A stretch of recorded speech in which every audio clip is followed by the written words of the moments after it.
¿Es cierto? Y ahí se ve perfecto. Perfecto. Ya, nuevamente muchas gracias por la invitación.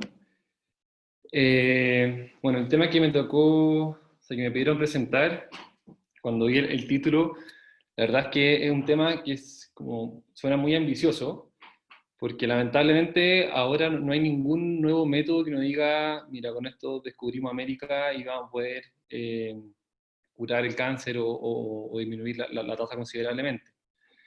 Ya, así es que muchas de las cosas que yo les voy a contar ahora, yo creo que la gran mayoría de ustedes lo han escuchado. Mi objetivo es poder como profundizar en algunos temas y también recalcar los conceptos más importantes. Por eso a la presentación le puse con qué contamos además del PAP. ¿Ya? Entonces les quiero contar un poco de los exámenes que tenemos, con los que contamos ahora, y con eso como un poco concretar y ir más al grano con los exámenes. Ahí sí. Entonces, ¿cuáles son los dos objetivos que yo me planteé? Más que como dar una charla de descripción de exámenes, mi primer objetivo es que conozcan, que sepamos más del virus papiloma humano, ¿ya? Que conozcamos más de esta infección porque conociendo más la biología del virus vamos a poder saber y entender por qué provoca las lesiones preinvasoras, por qué provoca el cáncer de cuello y en base a eso las medidas de prevención que se pueden realizar, medidas primarias y secundarias, ¿ya? Y como segundo objetivo, y también lo que está centrado un poco la estrategia de prevención, que en cuanto a al test de virus papiloma, el test de VPH, cuándo pedirlo y por qué pedirlo. Entonces, ¿por qué el cáncer cervicuterino sigue siendo tan importante todavía? Porque todavía sigue siendo una patología muy frecuente. Ya corresponde al 8% de todos los cánceres en la mujer. Es el segundo cáncer más frecuente a nivel mundial en la mujer después del cáncer de mama. Y todavía tiene una gran incidencia y mortalidad. ¿Ya? Y esa gran incidencia y mortalidad varía según el área geográfica y, lo más importante, según el nivel de desarrollo del país. En los países desarrollados, la incidencia disminuye considerablemente desde que se iniciaron los programas de tamizaje. Actualmente la incidencia es entre un 8 a 10 por 100.000 mujeres y la mortalidad llega a 3 por 100.000. Pero esto va cambiando, como les expliqué, según el nivel socioeconómico y sociocultural del país. Nosotros estaríamos en un país en vías de desarrollo, así es que nuestra tasa de incidencia y mortalidad es similar a 15 por 100.000 y una mortalidad de 8 por 100.000, pero los números se disparan en países de bajos recursos, donde incluso puede llegar a 50 por 100.000 mujeres y una mortalidad que está sobre los 20. Ya la mortalidad no está tan bien objetivada, pero se sabe que es sobre 20 por 100.000 mujeres. ¿Qué ha pasado en el tiempo en cuanto a los números del cáncer de cuello? Afortunadamente, la incidencia y mortalidad ha disminuido considerablemente, ¿ya? Y esto es gracias a la introducción de los programas de tamizaje. Para que un programa de tamizaje funcione, tienen que pasar al menos 20 años para poder ver los resultados. Uno de los primeros países en introducirlo fue Estados Unidos. Eso fue en la década de los 50 y recién, después del año 1980, pudimos ver ya disminuciones considerables de hasta un 70% en la mortalidad por cáncer de cuello. Así que esto es un proceso que es lento, pero sí todas las curvas que vamos a ver en mortalidad van todas a la baja. Claramente el que tengan programas de tamizaje va a depender del nivel de desarrollo del país y solamente un 20% de los países de bajos recursos cuenta con tamizaje. Pero también independiente de que si el país cuenta o no cuenta, influye mucho en la adherencia que tenga la paciente, porque puede haber países desarrollados que tienen tasas de tamizaje hasta un 80%, pero igual siguen habiendo muchas mujeres que no tienen el control óptimo o nunca se han hecho Papa Nicolau en su vida, y esas son las pacientes que más se va a diagnosticar el cáncer de cuello, lamentablemente en etapa avanzada. ¿Qué pasa en Chile? En Chile se creó el Programa Nacional de Cáncer Cervicuterino en 1987 y actualmente tenemos una cobertura de un 60%. El último número dicen un 57%, pero se ha mantenido un 60%. Y para poder conseguir una disminución de mortalidad de un 60 o un 70%, necesitamos llegar a 80%, así que todavía estamos lejos de esa cifra. El cáncer cervicuterino es una patología que está en el plan auge desde su inicio, desde el año 2004, y con eso se ha logrado también la disminución de mortalidad de un 60 o 70% hasta el año 2014. Y como les digo, siempre se ve en los últimos 20 años. Si nosotros vemos la curva de mortalidad del cáncer de cuello, que a principios de los años 90 era más o menos 15 por 100.000, ha bajado hasta 6, 7 a 8 por 100.000, que son los últimos números. Entonces, ¿cuáles son los datos actuales que tenemos del cáncer de cuello en Chile? Tiene una incidencia de 14,6 por 100.000 mujeres, con una mortalidad de 5,6 por 100.000 mujeres. La relación entre incidencia y mortalidad es bastante buena si lo comparamos con otros países, ¿ya? Porque en muchos países la mortalidad llega hasta un 50%, en Chile afortunadamente es menos. Entonces, para poder entender ya desde la base qué es lo que provoca, o sea, por qué se provoca el cáncer de cuello, y con eso, como les expliqué antes, poder entender cuáles son los diferentes métodos de tamizaje que tenemos, y de prevención primaria y secundaria, tenemos que saber quién lo produce, ¿ya? Y eso es el virus papiloma humano. El virus papiloma es un virus de DNA doble cadena que tiene más o menos 8.000 pares de base, y afortunadamente existen más de 100 tipos secuenciados, así que conocemos más de 100 tipos de virus. Estos se califican en de alto riesgo y de bajo riesgo, y hay algunos que son de riesgo intermedio que son muy poco frecuentes, por tanto no están muy bien estudiados. Dentro de alto riesgo hay 15 virus que están tipificados, y dentro de los 15, el 16 y el 18 son los más importantes porque son los más frecuentes y los que tienen el mayor poder oncogénico. Y en tercer lugar estaría el virus 45. El virus 16 y el 18 producen el 70% de todos los cánceres cervicouterinos, tanto histología escamosa como adenocarcinoma, que son los más frecuentes. Y la histología escamosa sigue siendo la más frecuente. Dentro del total de cáncer invasor de cuello, en ambos tipos más frecuentes, que es el escamoso y el adenocarcinoma, el virus 16 sigue siendo el más prevalente, pero proporcionalmente en el adenocarcinoma el 18 tiene un poco más de prevalencia, ¿ya? Pero si ustedes le preguntan o cuál es el virus más oncogénico, es el virus 16, ya es más presente. Y dentro de los virus de bajo riesgo, los más conocidos son el 6 y el 11, y son los responsables de las verrugas genitales o condilomas. Existen distintos genes y proteínas conocidas que están involucradas en la replicación viral, en la proliferación celular y en la oncogénesis de esta enfermedad, y gracias a eso también se pudo realizar la vacuna, que la vamos a comentar un poco más adelante. Y lo otro importante en cuanto al virus, que infecta tejidos con células de rápida proliferación, así es que puede infectar cualquier tejido mucoso, no solamente el cuello del útero, ¿ya? Cualquier tejido mucoso que tenga algún microtrauma puede producirse infección y persistencia del virus. Ya, dentro de los objetivos que me propuse, esto, lo que está en esta diapositiva, de las cosas que yo creo que se acuerden y que se lleven en esta clase, ¿ya? La infección por virus papiloma humano es una infección de transmisión sexual, ¿ya? Es la más frecuente de todas, es muy común, hasta un 80% de toda la población, me refiero a hombres y mujeres, se va a infectar alguna vez en su vida con el virus, ¿ya? Pero la gran gracia, entre comillas, que tiene este virus, que la mayoría de las veces es una infección transitoria. O sea, el clearance de este virus es altísimo. Y entre más joven es la persona, hombre o mujer, el clearance es cada vez más alto, llegando hasta un 90% entre los 20 y los 30 años. Como les expliqué, desde que se produce la infección del virus, tiene que pasar tiempo para que se produzca la enfermedad. Ya esto es una enfermedad que es progresiva, que no es de un día para otro. Lo que sí puede ser de un día para otro es infectarse con el virus. O sea, aquí no se necesita una exposición en el tiempo para poder infectarse. Basta con un contacto sexual para poder adquirir el virus, y por eso no significa que va a persistir, ¿ya? Pero uno sí se puede infectar con cualquier contacto sexual la primera vez. Entonces, la persistencia va a ser cuando el virus persiste de más de 12 meses. Como les expliqué, la mayoría de los virus a los 2 años ya no existe, pero cuando ya pasa los 12 a los 18 meses, uno ya habla de persistencia. Entonces, si vemos este primer cuadrado, la gran mayoría de las infecciones va a tener su clearance, y solamente el 10% va a llegar a tener una infección persistente luego de 2 a 3 años desde que se produjo la infección original, ¿ya? Y de ese bajo porcentaje que tuvo una infección persistente, solamente de eso, un 30% va a producir lesiones preinvasoras de alto grado como la NIE3, y dentro de la NIE3, solamente el 30% va a llevar a un cáncer invasor.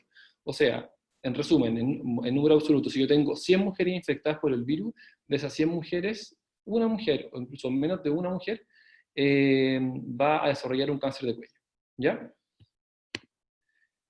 Otro aspecto que es muy relevante es la edad y la posibilidad de clearance del virus. El pic de infección se produce entre los 20 y los 30 años, ¿ya? Y en el fondo la infección se va a producir desde el inicio de la actividad sexual. Pero cuando hay más prevalencia de infección, entre los 20 y los 30 años, llegando hasta un 90%. Pero también el clearance es muy, muy alto. O sea, si yo tengo a una paciente de 20 años que se le tomó un test de VPH por error y aparece que lo tiene positivo, hay que quedarse tranquilo y solo seguimiento, porque sabemos, y eso uno lo explica en la consulta, en el policlínico, que lo más probable es que esa paciente elimine el virus muy pronto, ¿ya? La tasa más alta de contagio se produce durante el primer año de iniciar la actividad sexual, y después la tasa de contagio y la tasa de clearance va disminuyendo. O sea, entre más joven la paciente, hay más probabilidades de que se contagie, pero también hay más probabilidades de que la paciente elimine el virus y evita que progrese a lesiones preinvasoras de alto grado y luego desarrolle un cáncer de cuello. Otro punto muy importante es diferenciar infección de enfermedad. No son lo mismo, ¿ya? Para llegar a la enfermedad hay que pasar por un proceso.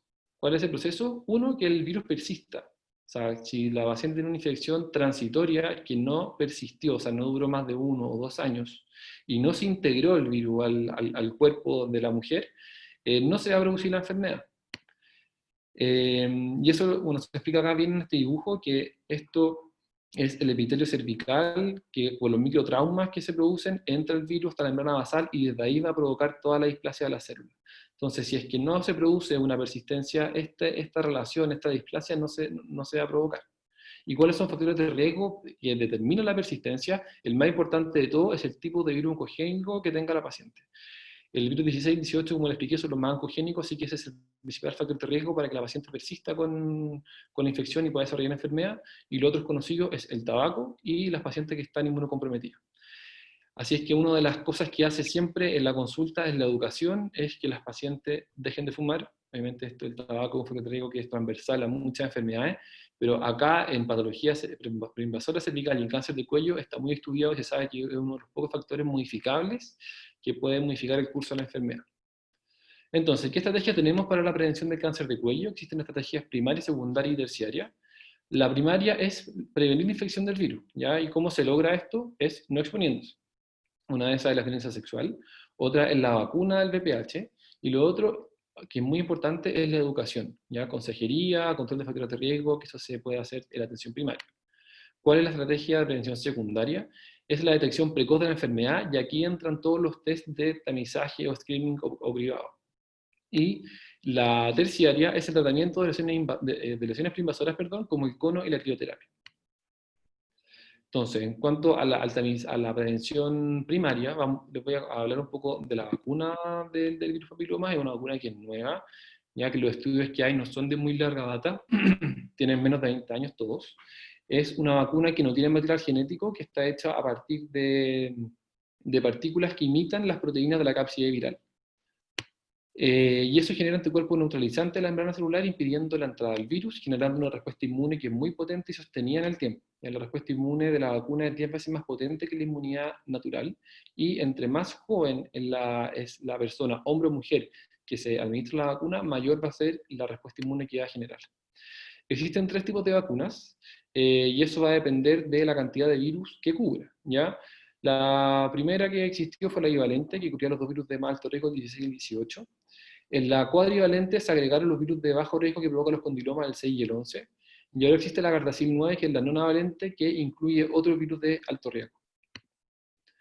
¿En quién está recomendada? En todas las mujeres entre los 11 y los 12 años, y se puede iniciar la postura de la vacuna desde los 9 años. Y en mujeres entre los 9 y los 14 años son 2 dosis, y esto debido a la gran respuesta inmunogénica que provoca, no es necesario poner más de 2 dosis.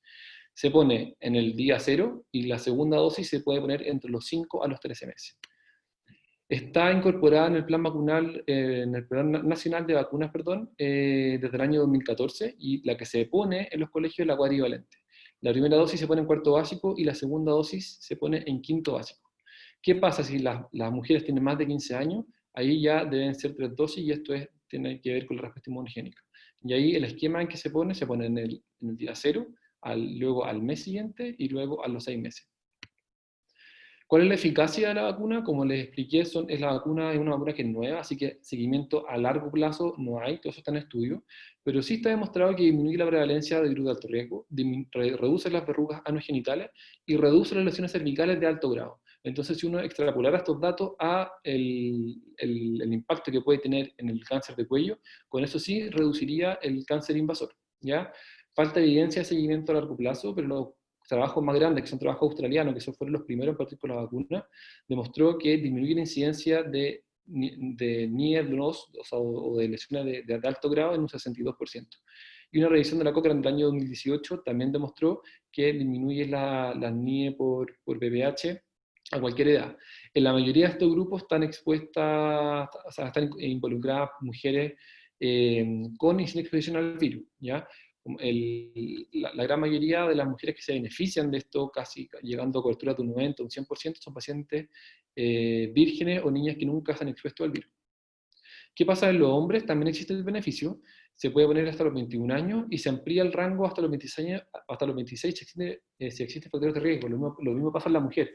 La norma dice que lo ideal es ponerlo en mujeres hasta los 14, pero también se puede ampliar hasta los 26. Después de eso se puede poner también, pero sabiendo que la eficacia siempre va a ser peor. ¿Y qué pasa si la paciente ya fue expuesta al VPH? Que esto es una pregunta también muy frecuente de las mujeres en la consulta. Pregunta si se la pueden poner si ya iniciaron actividad sexual. Uno le explica que sí, puede tener algún rol, claramente va a tener menor eficacia, la respuesta va a ser mucho menor, pero hay que recordar que existen más de 100 tipos de virus y las vacunas, sobre todo la nueva, la Gardasil 9, protege contra 9. Ya no se quedan aproximadamente 90 virus que no están cubiertos, así que también podría tener un rol en eso. ¿Qué pasa con el screening en pacientes que sí se pusieron la vacuna? Debe seguir igual, ¿ya? Ponerse la vacuna no significa no hacerse el Papa Nicolau nunca más. Y eso es porque no hay un seguimiento de pacientes que demuestre una disminución de cáncer de cuello, pero como les expliqué, se pueden extrapolar los datos y también recordar que hay virus que no están incluidos en la vacuna, que si bien no son los más frecuentes que provocan el cáncer de cuello, también son virus oncogénicos que sí pueden ser la causa. Así es que paciente vacunada igual tiene que seguir con su tamizaje. En cuanto a los test de tamizaje, el objetivo, como cualquier test de tamizaje, es disminuir incidencia y disminuir mortalidad. ¿Pero qué quiero evitar? Quiero evitar falso positivo y quiero evitar sobrediagnóstico y tratamiento, ¿ya? El 50% de las mujeres con cáncer de cuello nunca tuvo un screening con PAP, ¿ya? Esas otras son las que llegan. Por eso está ahí la importancia del tamizaje.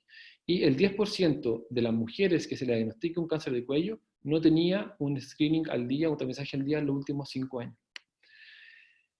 ¿Qué me va a evaluar el screening, el test de tamizaje? Evalúan riesgo, ¿ya? O sea, yo con el test de tamizaje no voy a hacer un diagnóstico, pero sí me permite evaluar riesgo y con eso tomar conducta. ¿Ya? Y esa conducta me puede llevar a tomar examen y tomar histología.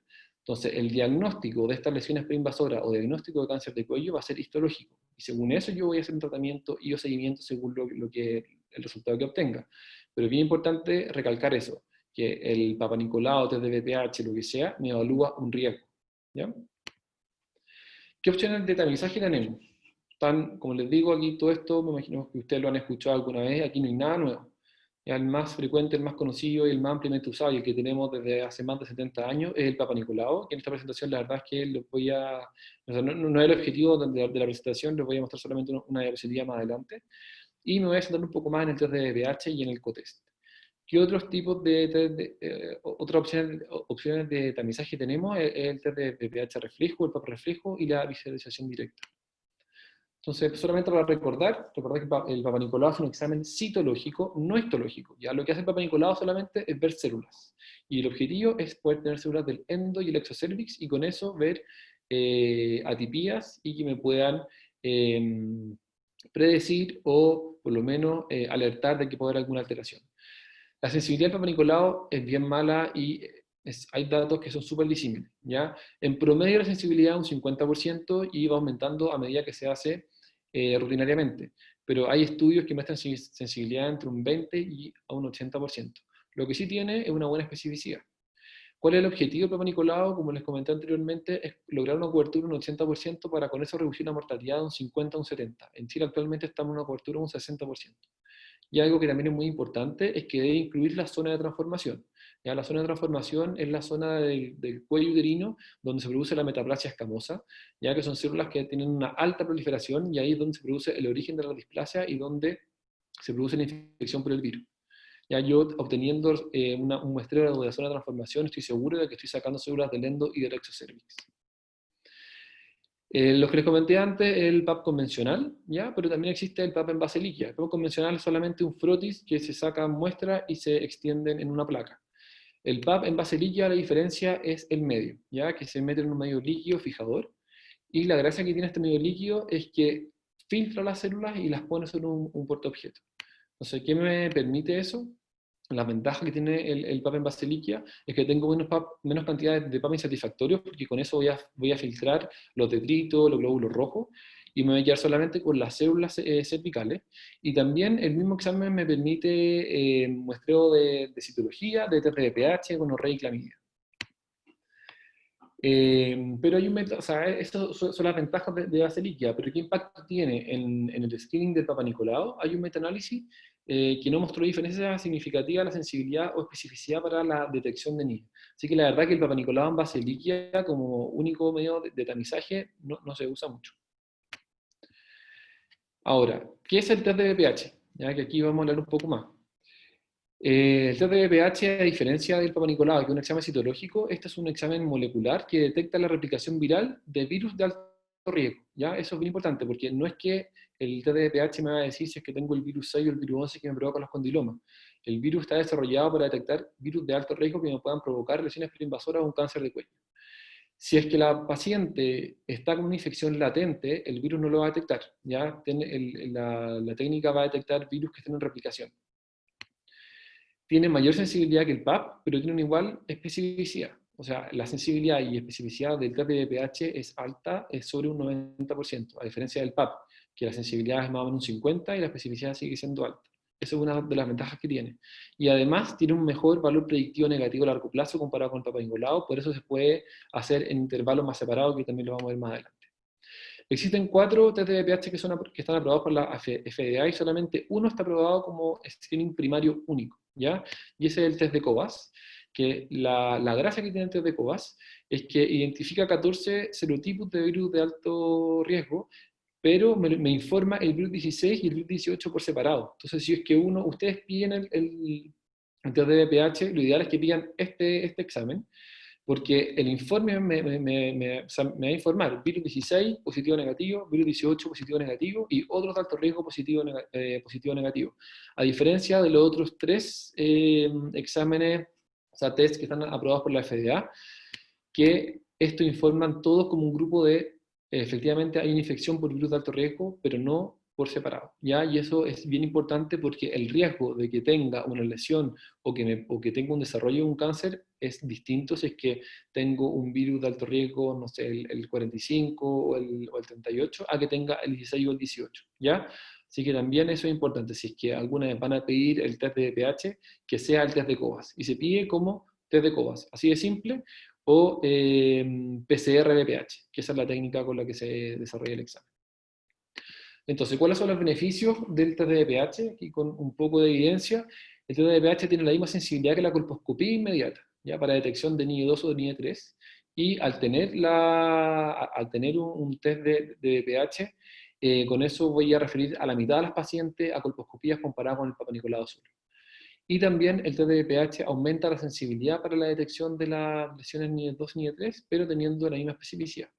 Hay un estudio local que se realizó en 3 centros de APS de Puente Alto, que se publicó el año 2013, que quería evaluar la sensibilidad y especificidad de los test diagnósticos, y ahí mostró que el VPH tiene una sensibilidad alta, que es de un 92%, igual que su especificidad, y mostró que el Papa Nicolau la sensibilidad era muy mala, un 22%, también teniendo una alta especificidad. ¿Qué otra ventaja tiene el test de pH? Es que confiere protección contra el cáncer de cuello hasta en un 60 a 70%, ya que esto fue en una revisión sistemática del año 2014. Hay un trabajo que se publicó en 2015, que esto es el último que les voy a mostrar, porque este trabajo nos entrega mucha información, y el objetivo era validar al test de Cobas como tamizaje primario único, ya no como un test que sea un cotest con Papa Nicolau. Entonces lo que hizo fue evaluar el test de Cobas como tamizaje primario y además evaluó cotest en mujeres mayores de 25 años comparándolas con un PAP. ¿ya? Evaluó a 42.000 mujeres, así que es un N bien importante. Entonces, todas las pacientes que tuvieron un PAP alterado, ASCUS o más, y tuvieron un test de VPH positivo, se fueron derivadas a colposcopía para ver la correlación.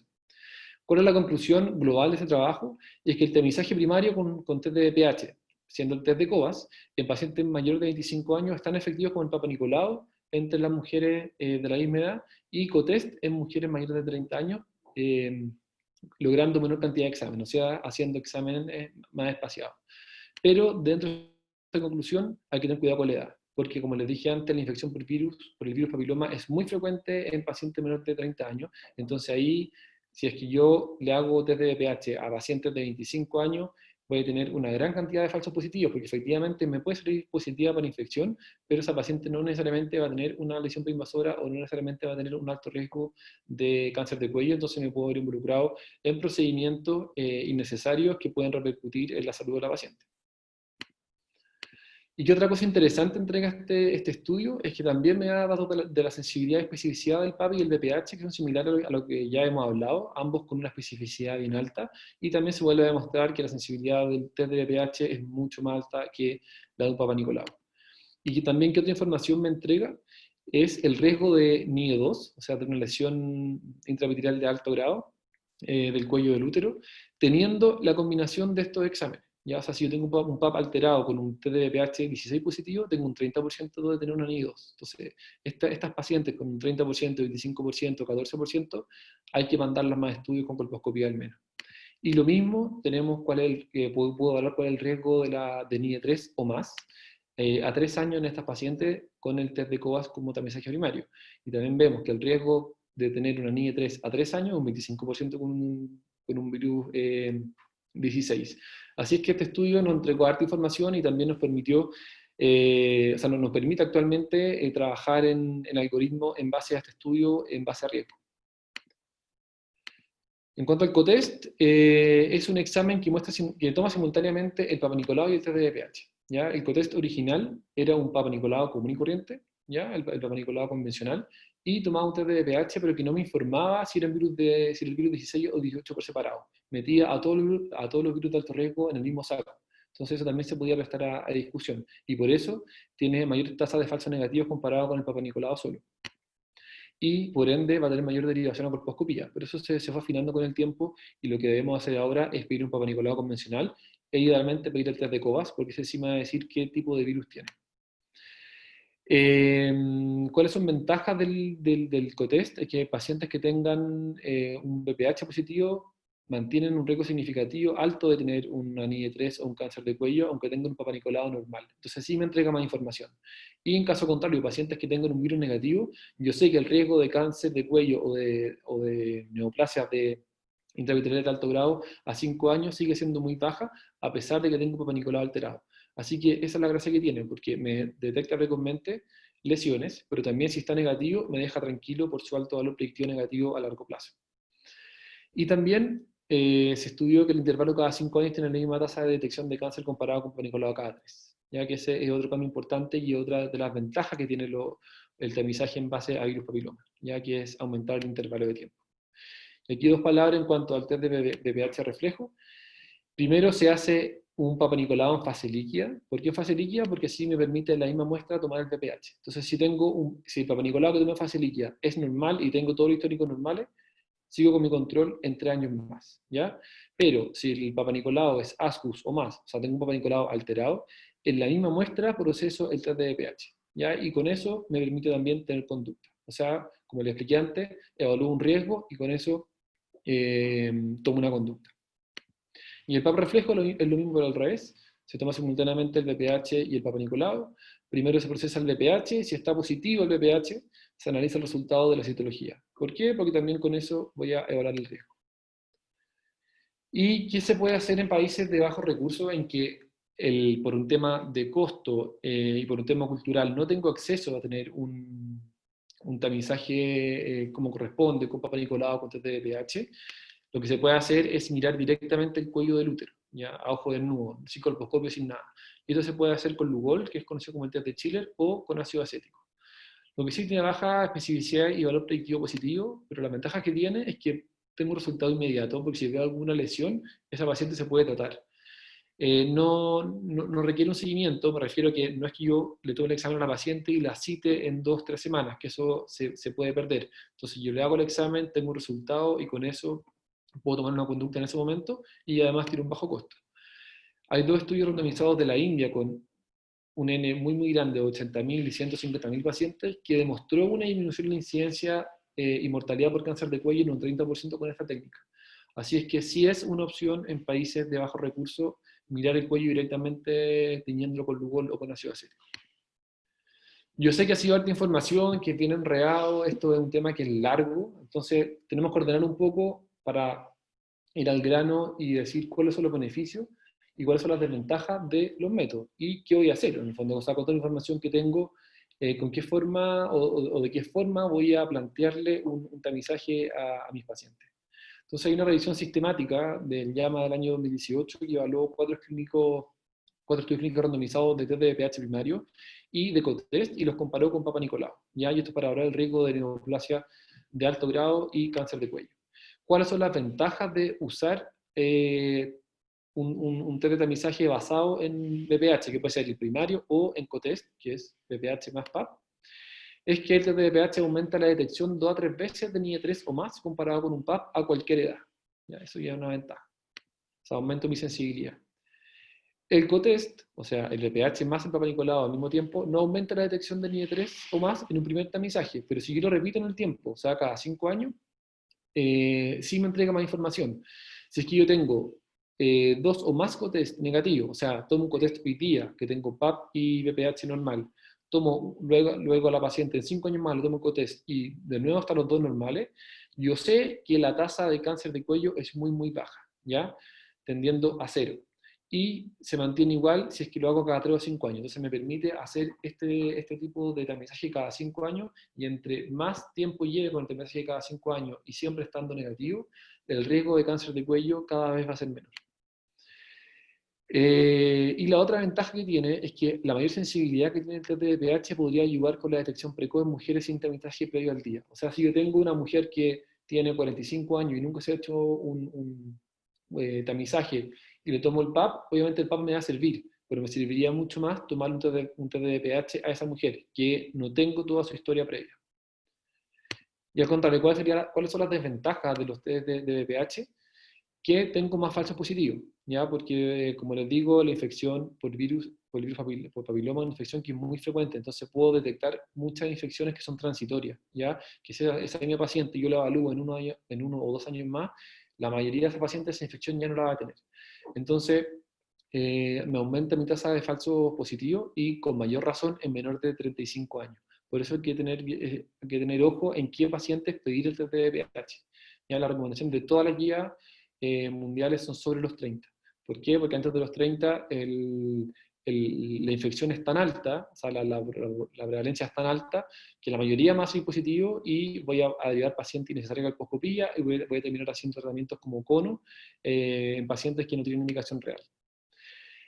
Otra de las desventajas es que también la derivación a colposcopía puede ser mayor en pacientes con tamizaje con BPH, principalmente en mujeres jóvenes, ¿ya?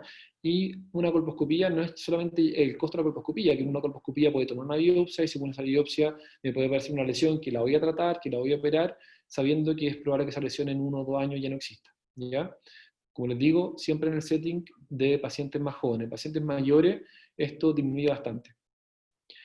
Y lo otro que pacientes también que está estudiado, pacientes que tienen un test de pH positivo podrían tener mayores efectos psicológicos como estrés, ansiedad y satisfacción sexual. ¿Ya? Así que siempre considerar la edad en la indicación y considerar estos efectos adversos que pueda tener. O sea, no llegar y pedir de pH, sino hay que evaluar bien a qué paciente se lo voy a pedir.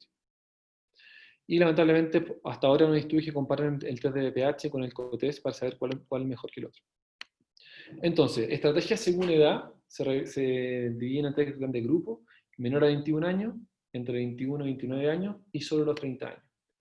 Esto sí no aplica para pacientes que estén inmunocomprometidas, pacientes que hayan tenido exposición in útero a dietilvestrol y pacientes con tratamiento previo por alguna NIE de alto grado o un cáncer previo, ¿ya? Y en estas pacientes lo que hay que hacer es un seguimiento estrecho, pero no aplica la misma estrategia de tamizaje que la población general. Entonces, mujeres de 21 años no está recomendado iniciar tamizaje. ¿ya? Y eso porque el riesgo de cáncer de cuello es bajísimo. Hay números de Estados Unidos y también números de Chile que dice que la incidencia de cuello, que ni siquiera es mortalidad, solo incidencia, es de entre un 0,1 y un 0,4 por 100.000 mujeres, y hasta ahora no se han reportado muertes por cáncer de cuello en este grupo etario. Recuerden que la infección es transitoria, o sea, si tengo una paciente que inició actividad sexual a los 18 años, es muy probable que la paciente tenga la infección por el virus, ¿ya? Si yo le hago un test de pH me puede salir positivo, pero eso no me tiene que determinar la conducta.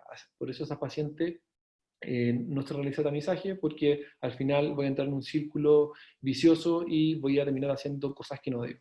Recuerden que hasta el 95% de las pacientes con infección por VPH a esta edad tienen una regresión espontánea del virus. Si por alguna casualidad les llegó una paciente con un PAP alterado, un VPH positivo a esta edad, hay que seguir y no tratar. Seguir significa hacer un tamizaje en un año, todo va a depender de la paciente. Obviamente, si es una paciente que está inmunocomprometida, cambia la cosa, ¿ya? Y también siempre evaluar los factores de riesgo que puede tener la paciente para infección por virus papiloma u otra ETS. ¿Qué pasa a las mujeres entre 21 y 29 años? Lo clásico es PAP cada 3 años. Recordar que también persiste la alta tasa de infección transitoria por VPH. Si uno le hiciera VPH a toda la población entre 21 y 29, tendríamos una infección activa de un 30% actual, ¿ya? Pero recuerden que la infección puede llegar hasta un 80 o un 90%. Y también el clearance sigue siendo alto.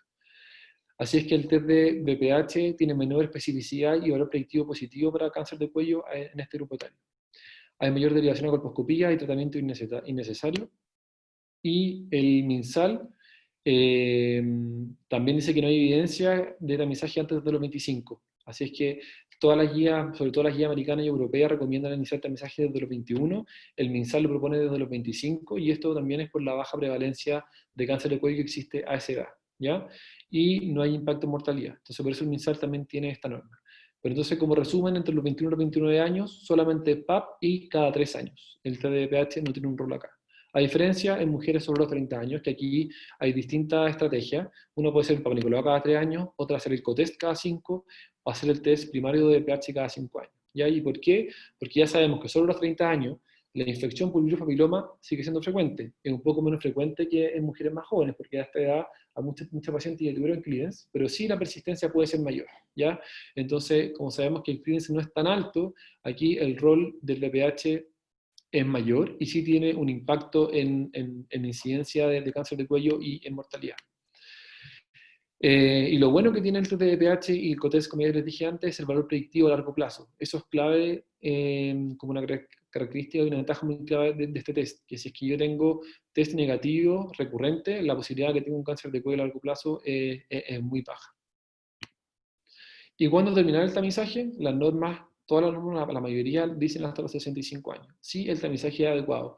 ¿Y qué significa un tamizaje adecuado? Haber tenido en los últimos 10 años un tamizaje adecuado. Y eso es tener al menos 3 papanicolaos normales o al menos 2 cotest o test de pH negativos consecutivos, ¿ya?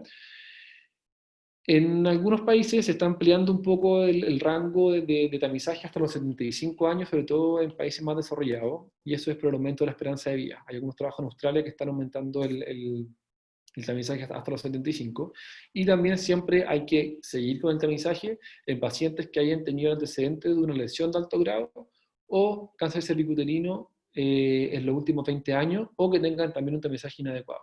Así que en esas pacientes con tamizaje inadecuado o con antecedentes de alguna patología cervical preinvasora o invasora, el Papa Nicolau no se acaba a los 65 y se debe continuar al menos hasta los 75 años. Aquí un resumen de todo lo que ya hemos hablado sobre las estrategias propuestas. Todas, sobre todo todas las guías americanas y europeas, parten a los 21 años, a diferencia del MinSal, que lo propone desde los 25, pero todos lo terminan a los 65, excepto con las pacientes que les conté anteriormente. Entre los 21 y los 29 años, el Papa Nicolau siempre va a tener su cabilla cada 3 años, y solamente la ACOG recomienda que se puede plantear hacer el test de pH como screening primario, y esto en base al estudio de Atena que demostró que sí podía tener un impacto en incidencia y mortalidad de cáncer de cuello. Pero como concepto que creo que se queden, entre los 21 y los 29 años, la verdad es que no está recomendado hacer test primario de pH. En cambio, solo los 30 ya uno lo puede plantear. Así que solo los 30 años hay más estrategias, que está el Papa Nicolau cada 3 años, el COTEST cada 5 o el test de pH cada 5 años.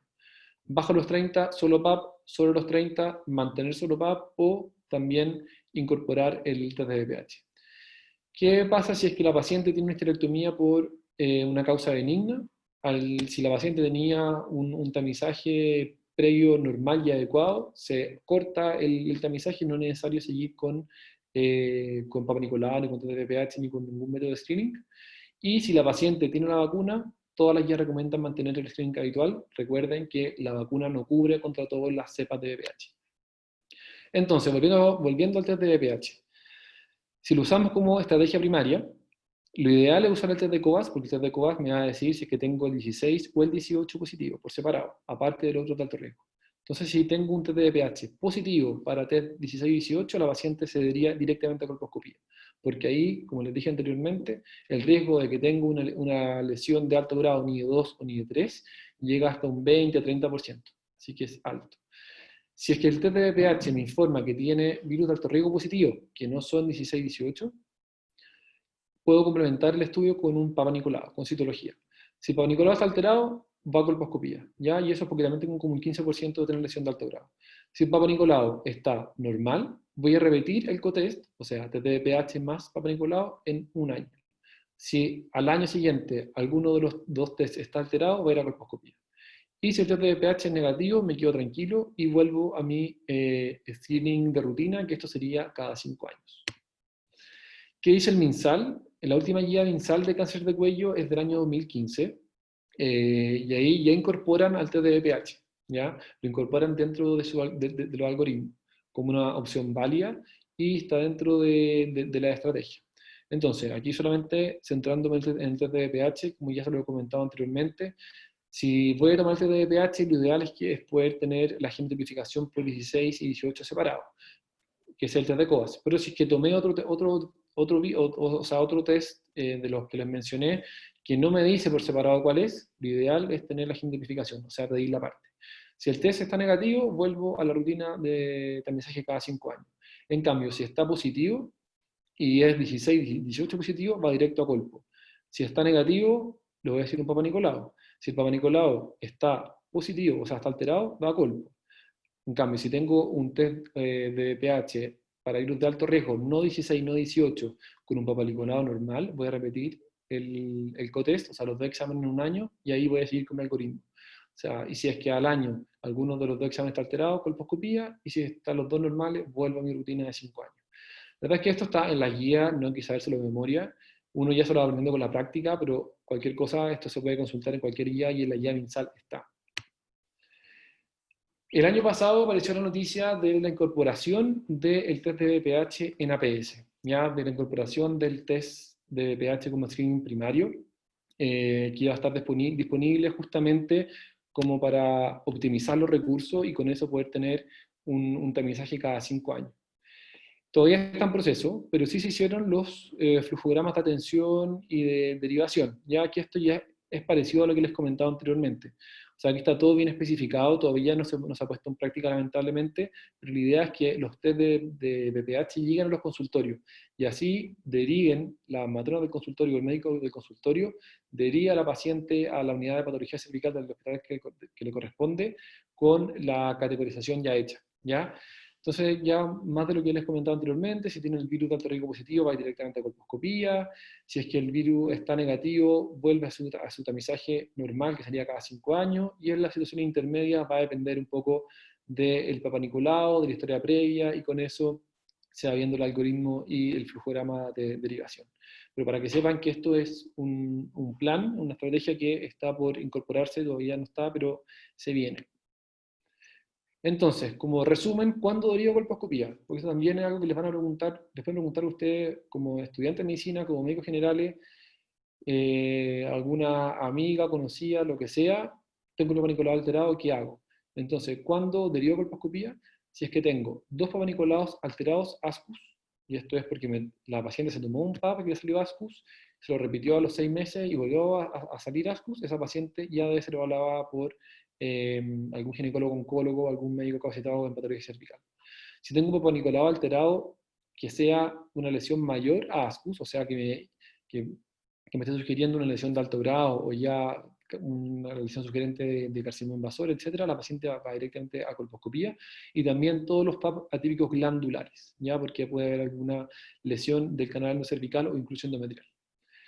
Si es que tengo la estrategia del test de pH, todos los test de pH 16 y 18 positivos van a ir a colposcopía, y con los cotest, si es que tengo un papascus y el test de pH positivo para otro virus de alto riesgo, o si tengo dos cotest con PAP negativo y test de pH positivo para alto riesgo. O sea, según la estrategia que se use, en este escenario la paciente debe derivarse a una unidad de mayor complejidad. Esto ya para terminar, hay una proyección del OMS que si que funcionara sería maravilloso, que es cómo podría disminuir la incidencia y mortalidad del cáncer de cuello si es que se usara la vacuna más el tamizaje secundario con algún método de screening. Y esto es para países de bajos recursos.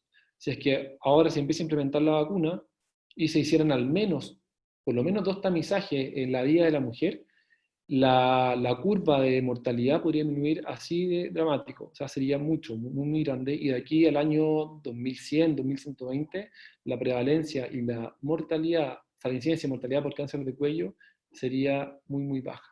Ya esto ya no cuesta nada, así es que por ahora las estrategias están puestas en eso, en poder vacunar a la población joven, que es el nicho donde vamos a tener mayor respuesta inmune, y también falta todavía evaluar a largo plazo. Como les digo, todos estos trabajos son nuevos, así que faltan años para poder ver la efectividad de los métodos que se están aplicando ahora. Y para terminar, las cosas que quiero que se lleven para la casa. Como les dije al principio, uno de mis objetivos era que conocieran un poco más del virus y que sepan que la mayoría de la población se infectará por virus papiloma a lo largo de su vida, pero la mayoría también eliminará el virus de forma espontánea. Y realizar tamizaje con BPH o como test primario o como test en mujeres solo a los 30 años. ¿Y eso por qué? Porque así voy a evitar los falsos positivos y voy a evitar los procedimientos innecesarios. Y también al tener el test de BPH me aseguro mayor valor predictivo negativo a largo plazo. O sea, yo sé que la probabilidad de que la paciente tenga un cáncer de cuello con un cotest que sea negativo es muy alto.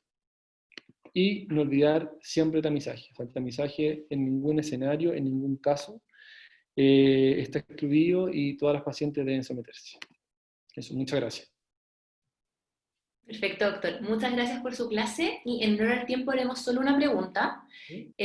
María Jesús Saavedra tiene una pregunta. La nueva habilitar el micrófono.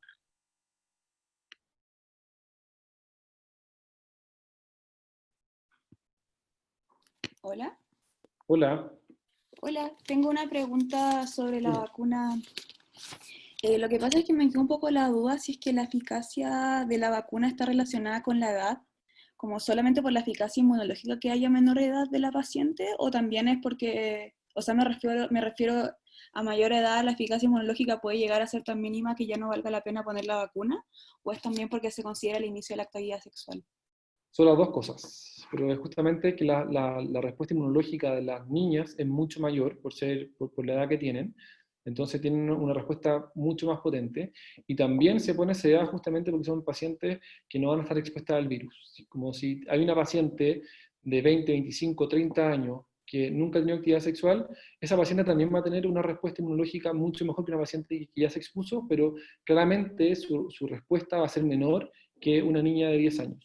Así que eso son las dos cosas, la respuesta inmunológica y por la exposición al virus. Ah, ya. Muchas gracias. De nada. Perfecto, doctor. Eso sería entonces. Muchas gracias por su Muchas presentación. gracias a ustedes, que estén muy bien.